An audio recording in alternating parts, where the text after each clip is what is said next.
Hey guys, Brad Anderson here from White Rock Realty. Today is Tirade Tuesday. Okay, that's not really a thing. I just kind of made that up. It's not really a thing. It is Tuesday, and this is a bit of a tirade, but it's not a thing. So here's the deal. If you're a realtor or a lender, you're going to want to listen up. If you are not in any of these camps, just push stop, bypass this video. It's not going to mean anything to you. But here's what I want to tell you today is that this is my next crusade. This is the hill I'm willing to die on. And in this equation is a lender, a buyer's agent, and a client, the buyer. And the only one in that equation that has any authority over what we're about to discuss is the lender. Yeah, lender, L stands for lender, L stands for love. I love my lenders. And so this is why it's important to stay close to the lender because he or she is going to be your biggest advocate when it comes to this. And what am I talking about? The seemingly rampant evolution of buyer rebates from the buyer's agent commission.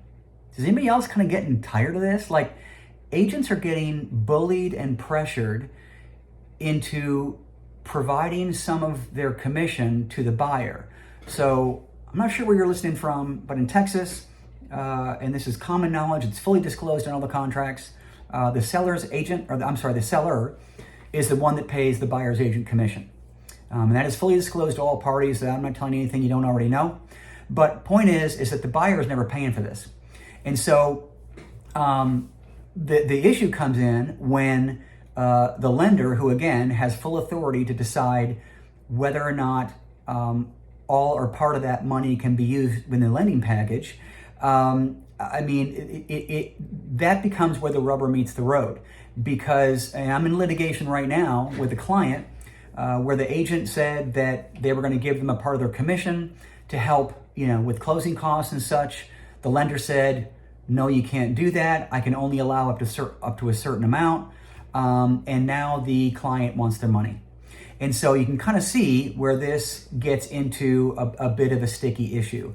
And so there are lots of wrongs about this equation. The biggest point I want to make today is that's mortgage fraud. All right, so remember that little thing we had a while back called the Great Recession, 2007, 2008? Well, the CFPB is very curious whenever there is newfound free money infused into a loan transaction. And it is the equivalent of a buyer, writing a contract, getting 3 weeks into the process, and last minute, their Aunt Matilda writes them a $10,000 check because they can't cover the closing costs. And so the lender wants to know about that. And so that is a big deal. And so the issue that's happening now is clients feel entitled to this big bucket of money that really isn't theirs to begin with. I mean, why a client would ever want to rob an agent of their hard-earned money is beyond me. But the message today is they are unknowingly committing mortgage fraud. All right, they are concealing the information about the funds that are relevant to this transaction. And this usually happens towards the end of the transaction, and things start to go off the rails because all of a sudden there's this money involved. And so look, this is all the more reason to have a buyer's representation agreement right in there, language that says that it is up to a certain amount. And if the lender doesn't allow that certain amount, then the buyer forfeits the remainder back to the brokerage. I mean, that's the only way that thing works, right? So again, be very mindful. I'm not saying don't do this because every now and then a buyer is going to need some extra funds to cover closing costs. And if the agent is so generous that they want to provide some of their commission, that's legal. But the lender has the final say with regards to how much of that generosity can be applied to the loan package. States like Oklahoma don't even allow this. I am an advocate of not allowing this either. I think that the agent's commission is the agent's commission, and that's where it should end. But listen, I want this video shared. I want other lenders to advocate for this and other realtors to advocate for this. And hopefully TREC will create a new TREC rule, or the association will, where we just don't allow this because it just creates too much gray and puts a lot of liability on the agent, the broker, and the client. I mean, I don't think anybody knowingly wants to commit mortgage fraud.